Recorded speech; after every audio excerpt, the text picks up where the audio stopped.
Olá pessoal, aqui é o professor Hugo, professor de Astronomia Geral. Então, na nossa aula de hoje, referente à unidade 5, cujo o tópico é cosmologia, o que a gente vai estudar? A gente vai estudar o conceito geral de cosmologia, né? A gente vai verificar também como que está acontecendo a expansão do universo, de que maneira o universo está se expandindo, velocidade de expansão entre galáxias. Vamos verificar também a teoria do Big Bang, do surgimento do universo. E para finalizar, a gente vai ver, né, quais as hipóteses, como vai ser o destino do nosso universo com o passar, né, dos anos, dos milhões de anos que vão, né, se passar ainda. O que vai acontecer? Tá, joia? Então, esses são os tópicos que a gente vai trabalhar nessa aula da unidade 5. Cosmologia é o estudo do universo como um todo, seu tamanho, sua geometria, sua idade, sua origem e sua evolução. Quase todas as teorias cosmológicas, pessoal, partem de uma hipótese simplificada, que é chamada de princípio cosmológico. O universo, nesse princípio cosmológico, o universo é homogêneo e isotrópico. A homogeneidade implica no quê? Em larga escala, que a densidade média é igual em todo o universo. Então, é a mesma densidade nele inteiro. Isso é o princípio da homogeneidade. A isotropia indica que a aparência do universo é a mesma em qualquer direção. Então, se a gente olhar o universo, a aparência dele é a mesma em qualquer direção. Os dois princípios juntos implicam que o universo é uniforme e, portanto, não há direção espacial no universo, nem lugar especial no universo. Não há nada especial no universo. O princípio cosmológico claramente não é válido em escalas pequenas. Se analisarmos uma região do espaço contendo apenas a Terra e a Lua, por exemplo, teremos dois pontos muito densos nas extremidades de um enorme espaço, que, em comparação, é totalmente vazio. Da mesma forma, a densidade dos planetas é muito maior do que a densidade média do sistema solar. A densidade, então, vejam só, a densidade de cada estrela é muito maior do que a densidade média de uma galáxia. E em escalas de milhões de anos-luz, encontramos os superaglomerados de galáxias e os enormes vazios entre eles.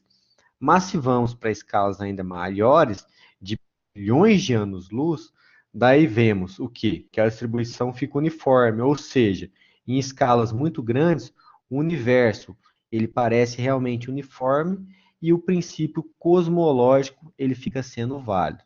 Então, pessoal, cosmologia, homogeneidade e isotropia, mesma densidade e a mesma aparência em qualquer direção, tá bom? Continuando aqui. Quando a gente vai estudar cosmologia, é importante a gente falar um pouco da relatividade geral e a cosmologia moderna. Para estudar a evolução do universo, os cosmólogos eles usam a teoria da relatividade geral do Einstein. Essa teoria, pessoal, foi proposta em 1916, que é a teoria da relatividade geral, que descreve a gravitação como a ação das massas nas propriedades do espaço e do tempo, que afetam o movimento dos corpos e outras propriedades físicas.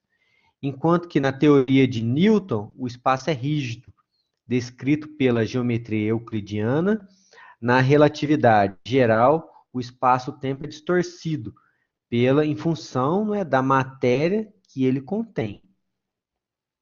Então, pessoal, um ano depois de propor a relatividade geral, Einstein publicou seu artigo, né, muito conhecido sobre cosmologia. Considerações, o título do artigo era Considerações cosmológicas sobre a teoria da relatividade, construindo um modelo esférico do universo. O que Einstein acreditava? Ele acreditava que o universo deveria ser estático, mas sabia que a gravidade, vejam só, naquela época, faria o universo se contrair. Para compensar a gravidade, Einstein introduziu em suas equações a famosa constante cosmológica. Essa constante, pessoal, age como uma força repulsiva que previne o colapso do universo pela atração gravitacional. E assim, pessoal, continuando aqui, durante os anos 20, o padre cosmólogo belga à esquerda, Georges Lemaitre, e o matemático, que era meteorologista, o da direita, Alexander Friedman, o que eles fizeram? Eles resolveram as equações da teoria da relatividade geral, incluindo também as possibilidades de expansão e recolapso. E encontraram, assim, uma família de soluções que dispensa a necessidade dessa constante cosmológica. E o que aconteceu? Em 1927, Lemaitre foi o primeiro a propor que o universo estaria em expansão, mas Einstein, vejam só aceitou a ideia da expansão após a publicação do trabalho de Hubble, em 1929. A gente vai ver daqui a pouco a lei de Hubble, que fala do universo em expansão. Então, ele admitiu então que a constante cosmológica, o Einstein, não tinha mais necessidade de existir e retirou ela das suas equações. Vejam só, né, a importância dos trabalhos de Lemaitre e Friedman. Em 1931, pessoal, Lemaitre propôs seu modelo para a origem do universo. O que ele imaginou? Ele imaginou que toda a matéria estivesse concentrada no que ele chamou de átomo primordial, e que este átomo teria se partido em incontáveis pedaços, cada um se fragmentando cada vez mais, até formar os átomos presentes no universo, em uma enorme fissão nuclear. Embora, né, seu modelo tenha se mostrado incorreto, ele inspirou, né, diversos modelos mais modernos. Mesmo depois da descoberta da expansão do universo, muitos pesquisadores, pessoal, continuaram a acreditar na teoria do estado estacionário, que se baseava no chamado princípio cosmológico perfeito, segundo o qual o universo é homogêneo, isotrópico e imutável, o imutável que complicou esse princípio. Essa hipótese não negava a expansão do universo, mas sim propunha uma produção contínua de matéria. Para quê? Para contrabalançar a expansão observada. Fazendo o quê? Olha só que sensacional. Mantendo a densidade média constante. Essa teoria foi proposta por Hermann Bond, Thomas Gould e Fred Hoyle, isso já em 1948. A teoria do estado estacionário perdeu quase todos os seus adeptos quando foi descoberta a radiação cósmica de fundo. Depois, se vocês quiserem fazer uma leitura, um trabalho mais apurado, basta procurar radiação cósmica de fundo. Né? E essa teoria não conseguia explicar, tá bom? Muito interessante, né, pessoal? Continuando aqui. A evolução do universo no modelo do Big Bang. A teoria do Big Bang, pessoal, que descreve os primeiros momentos, né, do universo, vejam só, presume que o universo iniciou a partir de um estado extremamente quente e extremamente denso, em que toda a matéria e toda a radiação estavam contidos num espaço infinitamente pequeno. A rápida expansão que então iniciou lembra muito uma explosão, por isso que o Bang de explosão. Mas na verdade não é uma explosão que ocorre em um ponto do espaço, e sim a geração de espaço em todos os pontos, que se expandem de acordo com o tempo. Em 73, Tyron propôs que o início da expansão ocorreu, olha só, a partir de uma flutuação quântica do vácuo. Vejam só, o boom, né, que não era uma explosão. Não foi bem uma explosão. A história do universo, pessoal, começa aos 10 elevado a menos 43 segundos após o Big Bang. Esse instante é chamado tempo de Planck. os instantes anteriores ao tempo de Planck são chamados de era de Planck. De acordo com as leis da mecânica quântica, na era de Planck deveria haver uma grande flutuação de energia de ponto a ponto no universo, por ele ser muito pequena. De acordo com a relatividade geral, pessoal, devido à equivalência entre matéria e energia, ou seja, grandes flutuações de energia, eles devem ter produzido campos gravitacionais que variavam rapidamente, fazendo o quê? Produzindo bolhas no espaço-tempo. Então, pessoal, ainda não existe uma teoria física capaz de descrever o que estava acontecendo nesses instantes. Mas o que se acredita, pessoal? Vejam só que fantástico. Que as quatro forças da natureza, elas estavam unificadas em uma só. As quatro forças da natureza estão mostradas nessa figura aqui. Gravidade, a força fraca, a força eletromagnética e a força forte. Nessa imagem é um comparativo da idade do universo com sua respectiva temperatura absoluta e o desacoplamento das quatro forças da natureza. Elas param de atuar juntas. Interessante, né, pessoal? Aqui uma imagem, né, que mostra o Big Bang. O tempo aqui, ó, 10 a menos 43 segundos, né, e o tempo foi passando com a, vamos dizer, entre aspas, explosão, temperatura aumentando e o espaço se formando. Muito interessante, né, pessoal? Continuando aqui. No tempo de Planck, pessoal, a temperatura do universo, vejam só, que fantástico. Era da ordem de 10 elevado a 32 Kelvin, um número absurdo. E a gravidade separou das outras forças, foi o desacoplamento das quatro forças, que continuaram unificadas sob o nome comum de força GUT. GUT significa o quê? Teorias da Grande Unificação, na sigla em inglês, GUT. Englobando a força eletromagnética e as forças nucleares, fraca e forte. Essa é a era das GUTs, quando existiam duas forças no universo, a gravidade e a força GUT. Então, olha só, a gravidade desacoplou. A gravidade se separou da eletromagnética, da nuclear forte e da nuclear fraca. Ok?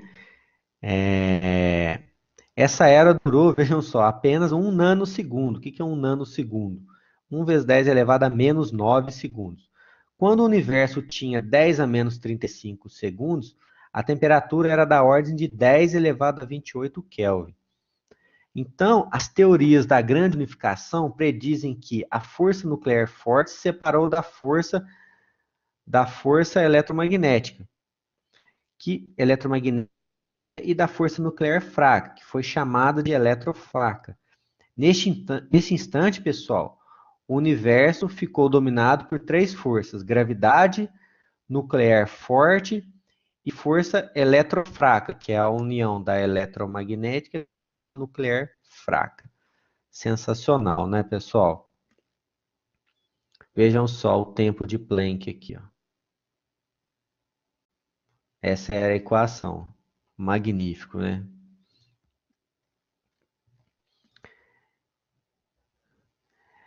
Então, aí o que acontece? Surge a teoria da inflação. O que ela propõe? Que a separação da força nuclear forte liberou uma grande quantidade de energia, que a gente pode ver na imagem. Vejam só na imagem. E essa liberação de grande quantidade de energia fez o universo sofrer uma expansão dramática, uma expansão muito grande, que é a inflação. Em meros, vejam só, 10 elevado a menos 36 segundos, o universo ele teria o quê? Aumentado do tamanho de um núcleo atômico para o tamanho do sistema solar. Uma expansão absurda, pessoal. Não é o que a gente pode ver na imagenzinha ali. o universo ele continua a se expandir e a esfriar de uma forma um pouco menos do que durante a inflação. E aos 10 elevado a menos 10 segundos, a temperatura já tinha baixado para 10 elevado a 15 Kelvin. Essa temperatura era baixa o suficiente para a força fraca se separar da eletromagnética. E a partir desse instante, pessoal, o universo ficou governado pelas 4 forças que conhecemos, e até hoje. Nessa época, o universo era cheio de intensa radiação, como tinha sido desde a era de Planck. A colisão dos fótons produzia espontaneamente pares de partículas e antipartículas, que imediatamente se aniquilavam, se convertendo em energia novamente, conforme está na imagem aqui. Ó. Vejam só. O que é isso? Na esquerda, a produção de energia, né? As grandes explosões que aconteceram. Certo? Continuando aqui, aí o que a gente vai ver agora? Algumas evidências observacionais do Big Bang. Para se ter uma teoria científica, a teoria do Big Bang deve fazer algumas predições que possam ser verificadas através de observações ou experimentos. Não adianta só se propor, não é? Duas evidências a favor de que o Big Bang realmente aconteceu: a expansão do universo e a escuridão da noite.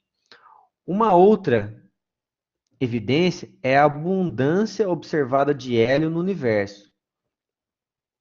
A gente sabe que a teoria do Big Bang nos diz que a síntese nuclear primordial formou o hidrogênio, o deutério, o hélio e um pouco de lítio. A grande quantidade de hélio que se observa no universo, que atualmente ele tem basicamente 25% de hélio e 75% de hidrogênio, condiz com o que a teoria já nos disse, pois ultrapassa em 90% a quantidade de hélio formado no interior das estrelas. Isso indica o quê? Que grande parte do hélio deve ter se formado no início, antes da formação das galáxias estrelas. Vejam só que descobertas, hein?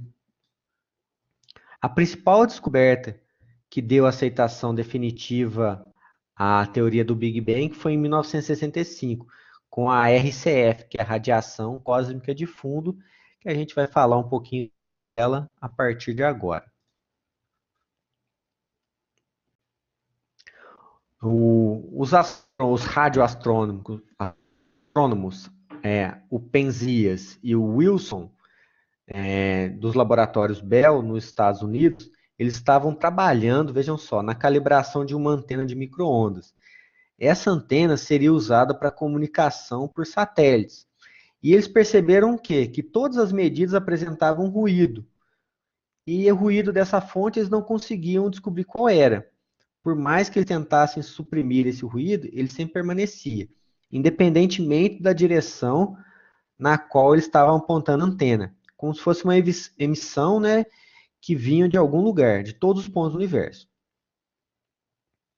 Isso, ao mesmo tempo, na Universidade de Princeton, pessoal, alguns físicos lá, um grupo do Robert Henry, o Philip Jones, o Edward Peebles, o Peter Rowe e o David Wilkinson, eles estavam construindo uma antena para procurar pela radiação que deveria, né, preencher o universo, né, como uma relíquia do Big Bang. A radiação que teria sido emitida quando o universo se tornou transparente, né, quando ele se formou.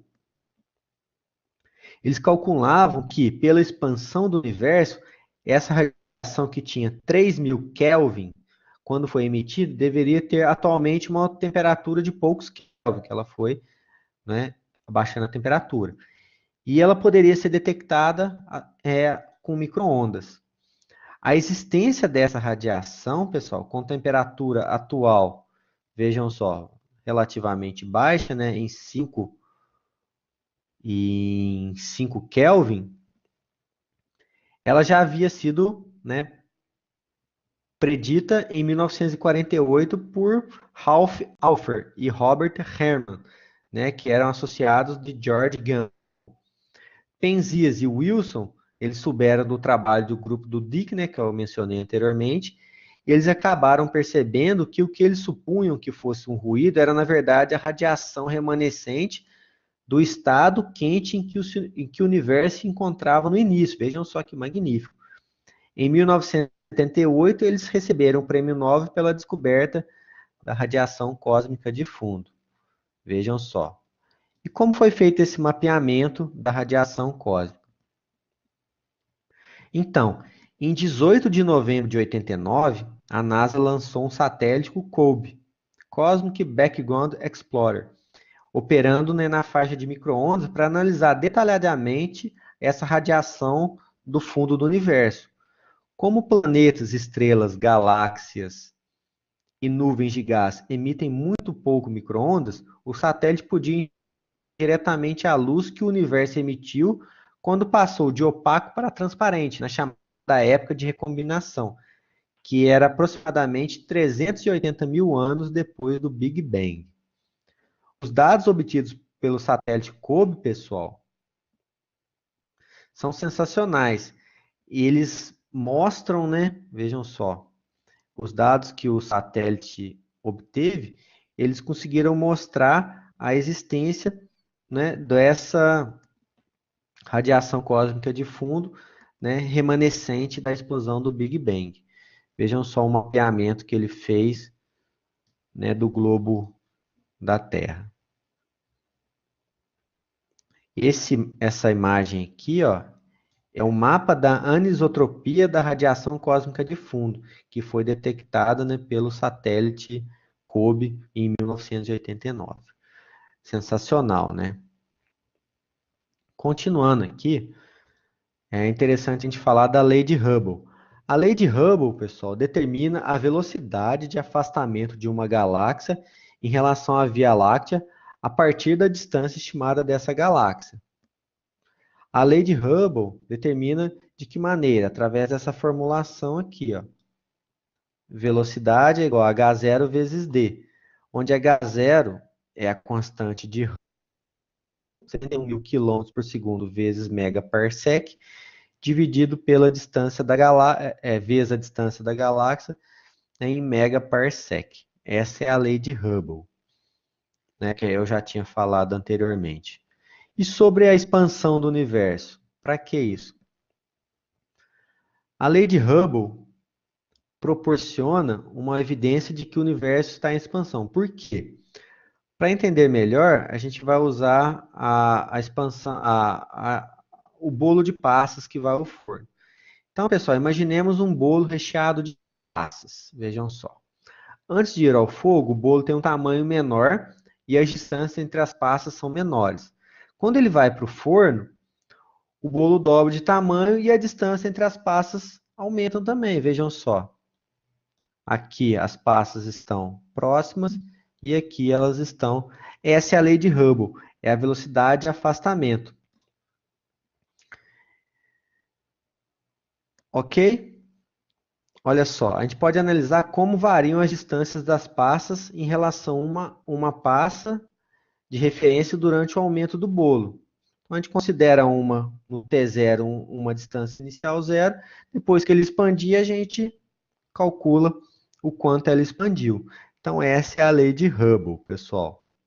Então, eu considero que a lei de Hubble, ela é muito bem mostrada com esse exemplo. Outro exemplo, se a gente pegar uma bexiga, né, branca, por exemplo, e fizer alguns pontinhos delas com ela pouco cheia, depois a gente encher, a gente vai ver que os pontinhos vão se afastando. Isso é o que está acontecendo com o universo. Tá joia? Então, continuando aqui. A idade do universo.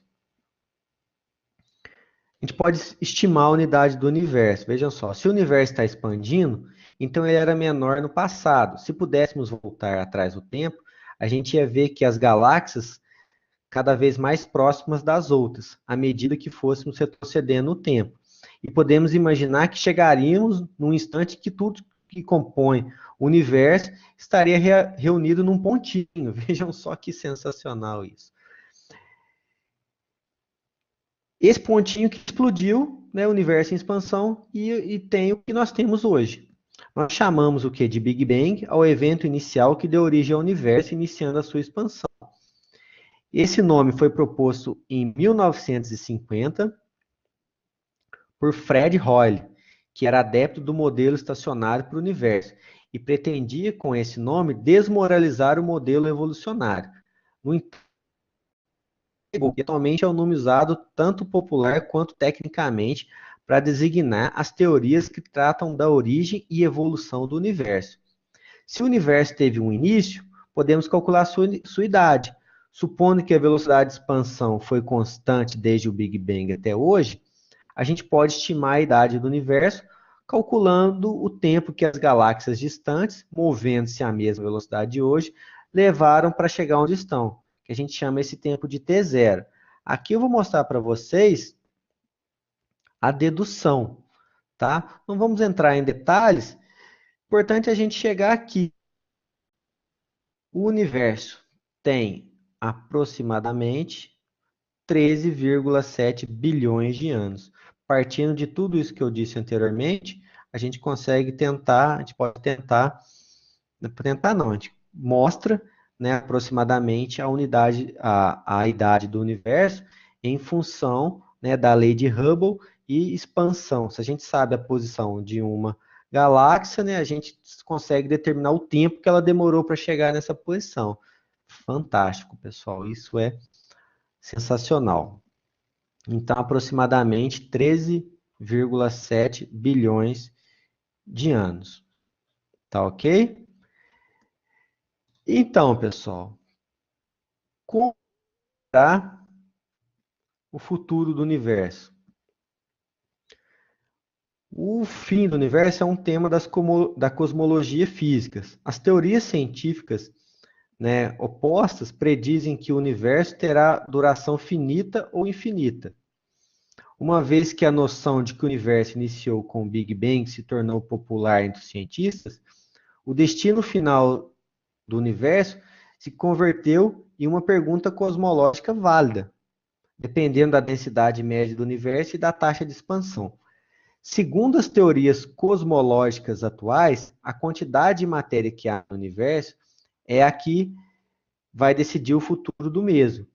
Tem-se uma ideia bastante aproximada da quantidade de matéria visível que existe, mas não da quantidade de matéria escura, que é um tópico que vocês podem fazer uma pesquisa e aprofundar os estudos em cima da matéria escura. Dependendo, então, desta, o futuro do universo. Pode-se calcular que a densidade do universo é menor que 3 átomos por metro cúbico. Será insuficiente para bloquear a expansão. O universo vai se expandir indefinidamente. Vai acontecer o Big Rip e será condenado à morte fria em meio a uma obscuridade muito absoluta. Neste caso, os físicos se encerrariam em aproximadamente 35 bilhões de anos. Mas se a massa for suficiente para reter essa expansão, vai haver o Big Crunch. Então, 3 coisas que eu falei para vocês estudarem. Matéria escura, fazer uma pesquisa. Big Rip e Big Crunch. Ou, o que é mesmo é o universo, ele vai ser forçado pela grande quantidade de massa, ele vai começar a comprimir até que, em aproximadamente uns 20 bilhões de anos, ele vai acabar colapsando vai acabar colapsando tipo o Big Bang. Ao contrário do Big Crunch. Neste caso, o Big Crunch é possível que o universo comece de novo com outro, né, segundo um modelo cíclico acontecendo um outro Big Bang. Mas isso, né, são teorias que podem acontecer. Para finalizar, pessoal, a linha do tempo do universo. Aqui, o que vai acontecer? Em 36 mil anos, o Sol vai ganhar um vizinho, uma estrela anã vizinha. Em 100 mil anos, Canis Majoris vai morrer. RIP quer dizer o Sol, ela vai morrer. Em 1 milhão de anos, o Sol vai ter um rival, uma supergigante vermelha, a, a Betelgeuse vai explodir uma brilhante supernova que vai produzir uma rival do Sol. Em 1.400.000 anos, temos tempos turbulentos no sistema solar. Em 8 milhões de anos, Marte vai ganhar um anel. Em 100 milhões de anos, destruição em todo o planeta. A gente não vai estar mais aqui, né? 100 milhões de anos é muito tempo, né, pessoal? Continuando. 1 bilhão de anos, a Terra vai finalizar, como a gente conhece. 3 bilhões e meio de anos, adeus para sempre, a Terra vai acabar. 4 bilhões de anos, o Sol vai se tornar uma gigante vermelha, como a gente viu na unidade 4. 4,4 bilhões de anos, o Sol vai se tornar uma anã branca. 5 bilhões de anos, a Via Láctea vai colidir com Andrômeda. 5,1 bilhões de anos, Lacdrômeda, que é a junção da Via Láctea com Andrômeda, entra em um período de explosões estelares. 10 bilhões de anos, o universo começa a colapsar. 100 bilhões de anos, vai surgir o superaglomerado de Virgem, vai desaparecer. 450 bilhões de anos, galáxias no grupo local vão se fundir. 1 trilhão de anos, o fim da radiação cósmica de fundo. 10 trilhões de anos, a primeira anã azul vai aparecer. E 100 trilhões de anos, o universo vai morrer. Então vai demorar muito tempo, né? 100 trilhões de anos. Isso aqui são teorias, né? O que eles imaginam que vai acontecer, pessoal. Então é aquilo que eu disse, o estudo da astronomia, ele é fascinante porque à medida que o tempo passa, novos estudos vão sendo feitos, novas teorias vão sendo solidificadas, o que fortalecem, né, embasam algumas, descartam-se outras, que vão embasando cada vez mais. Então, pessoal, espero que tenham gostado, não é, da aula. Não deixem de assisti-la com calma. Não deixem de fazer a leitura do guia de estudos. O estudo de astronomia é fascinante, né? Quanto mais a gente lê, mais a gente se interessa. Então, pessoal, é isso aí. Espero que tenham gostado, né? As informações tenham sido interessantes e relevantes, né? Não deixem de fazer a leitura do guia de estudos e de assistir a aula mais de uma vez se for preciso, né? Muito obrigado e bons estudos.